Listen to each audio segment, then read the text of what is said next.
Daniel Holden confessed to killing Hannah. He was found just sitting next to the body. The sentence was vacated on a technicality. It sure as hell does not make him an innocent man.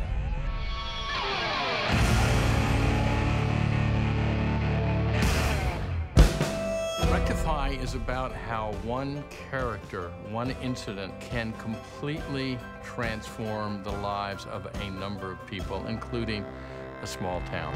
At the center of the story is Daniel Holden, who's gotten off of death row due to some DNA evidence. And his return to his family and his community sets everything on its head.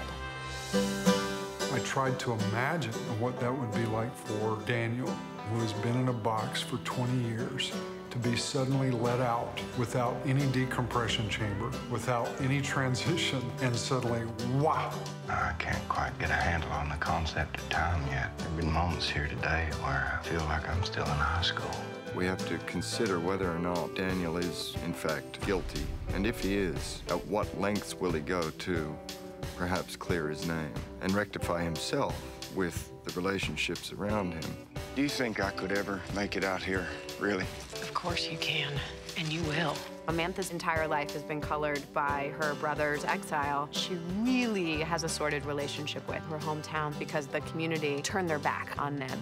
You know what? We're more scared of you than some lynch mob. You are the lynch mob. Daniel's character is incredibly dangerous. He's dangerous to me politically. He's dangerous to this community. The very thing that a community's been trying to put behind it shows up in the flesh. The sooner Daniel is back in prison, the better. I'm still not sure you realize what you're doing. Giving one family false hope and another a whole fresh set of grief. The senator represents a huge portion of the population. It goes so deep that John begins to wonder if it's something that he maybe shouldn't be messing with. Teddy Jr. fears anything that is foreign to him, and Daniel's basically from another planet. Daniel represents change, and that's also something Teddy is not ready for. He likes his life the way it is. All I know is he got off death row 6 days ago, and now you're hanging out with him as soon as I leave town. She does think it's a really good thing that he's home, and then Daniel messes up her whole world, you know?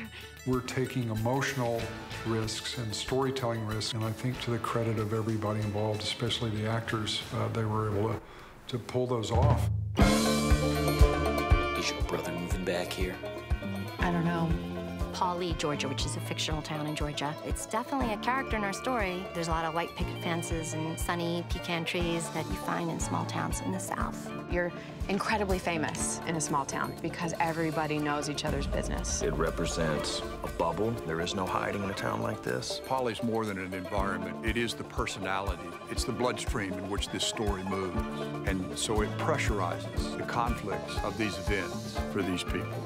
There are people who want to see Daniel dead, people who would do it themselves if they thought they could get away with it. It is very much Ray McKinnon's Rectify. We're very much here in service of Ray.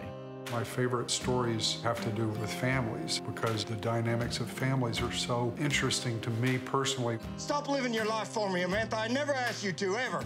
The thing that's special about Rectify is that there was a very unique voice, and voices are what make drama worth watching. Lord, this is my confession. Guilty man. God's gonna see you coming. Guilty man. The devil is stopping nothing to take you down.